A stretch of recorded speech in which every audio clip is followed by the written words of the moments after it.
Magandang araw guys, mga ka-TH.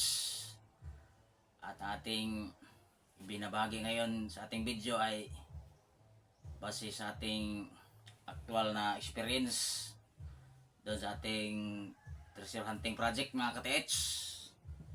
At balik tayo dito sa ating ginawang power load, mga ka-TH. Hindi siya accurate, mga ka-TH. Dahil ang kanyang detection ay putol-putol or dugtong-dugtong. Halimbawa ay nag-kiss siya doon sa apat na dipa at late at hanggang doon sa 5 dipa.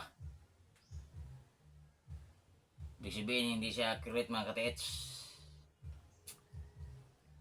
At gusto nating ma-detect yung insaktong depth ng item, mga ka-TH. At gumawa tayo na ulit ng pambala ng load or power load, pambala sa pag detect sa lalim, mga ka-TH, ng Yamashita Treasure Deposit na ibinaon ng mga sundalong Hapon sa lalim ng lupa, mga ka-TH. At meron tayong ginawang copper grounding or ground penetrating antenna, mga ka-TH. Yan sa mga ka-TH. Dito ay ito, copper wire. Madali lang itong gayahin, mga ka-TH. Meron tayong ginawang video dito. At madali lang itong gayahin, mga ka-TH. At lagyan natin ng dalawang wire, mga ka-TH.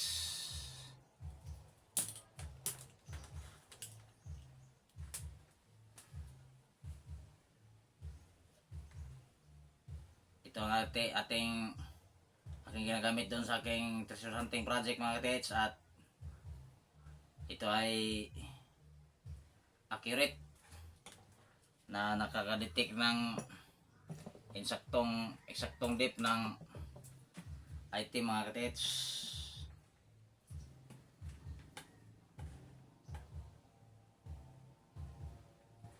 Yan siya, mga ka-TH. At yan itong itusok doon sa ating treasure site. At ito rin yan itong itusok. At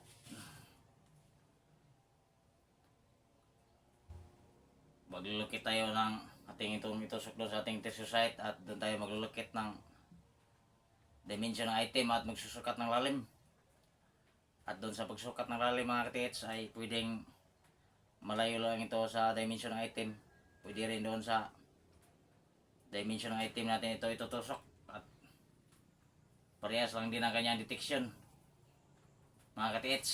At aking pambala sa pagsukat ng lalim, mga ka-TH, ay itong ito, mga ka-TH, PVC oros. Ating kailangan lamang dito ay itong butas.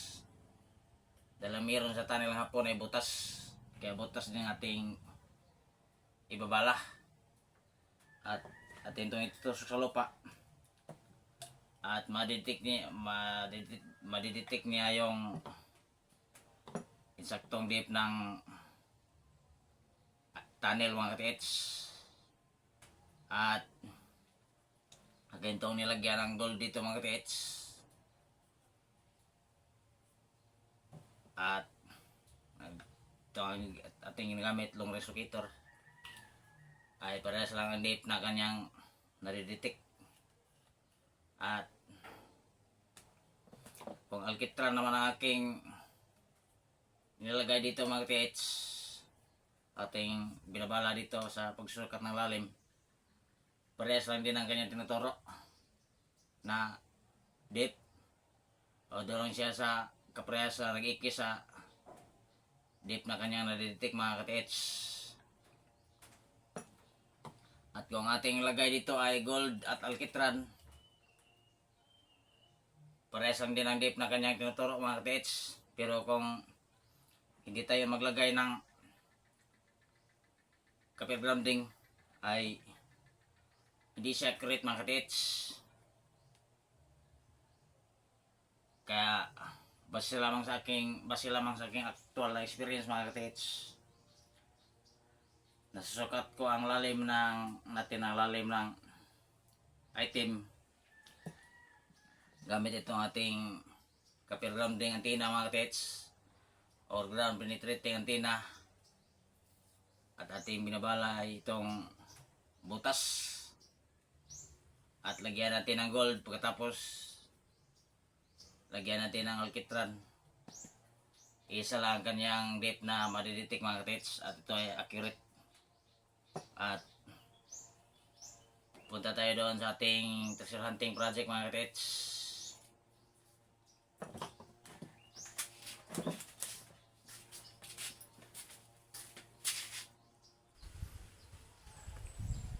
Ito ang ating treasure hunting project na inoperate mga katits.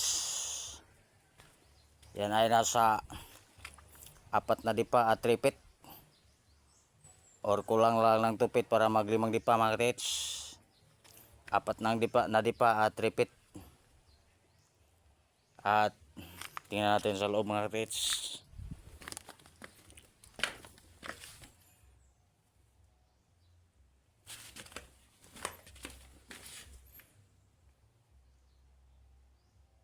Yan mga katits, 4 na dipa at 3 feet ang kanyang lalim. At bagshot tayo sa taas mga katits. At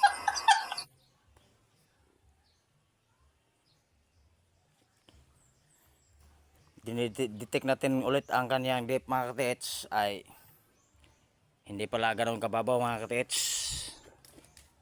Ito ay small treasure deposit lamang mga katits sa ating hula, dahil hindi naman natin nakikita yung ilalim. Ating hula dito ay small treasure deposit lamang ito mga katits, dahil wala itong deteksyon ng simento para sa cemented vault. Kung mayroong deteksyon ng simento, ating hula ay yan ay cemented vault at may lalim na nasa 20 dipa or 30 dipa. At dito ay small treasure deposit ito mga katits sa ating hula, dahil walang deteksyon ng simento. At ang deteksyon dito ay gold at alkitran, at hindi rin siya ganun kababaw mga katits. At hindi natin sabihin kung gano'n pa kalalim mga ating hukayin, dahil para meron din konting privacy. Itong ating inoperate pa na tunnel mga katits, hindi lang natin sasabihin kung gano'n pa kalalim mga ating hukayin, at basta natin lamang binabahagi kung paano natin nare-detect yung depth, kung ano natin ginagamit. Yun mga katits, yung gamit ko dito ay ground penetrating antenna at yung hose na ang kontento na natin kailangan ay butas. At lagyan natin ng gold, patapos ay alkitran. Ito yun, isang deep lang kanilang madidetect mga katits. At kung ating yung ating pangbala ng pagdetect ng lalim, kung ating isabay ang nailagay ang gold at alkitran, ay nano siya mga katits, nabubukya. At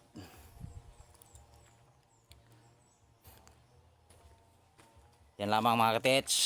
At yan, at paki-like and subscribe lamang po dito sa ating YouTube channel mga katits, para dumamay pa ang ating mga kaibigan mga katits.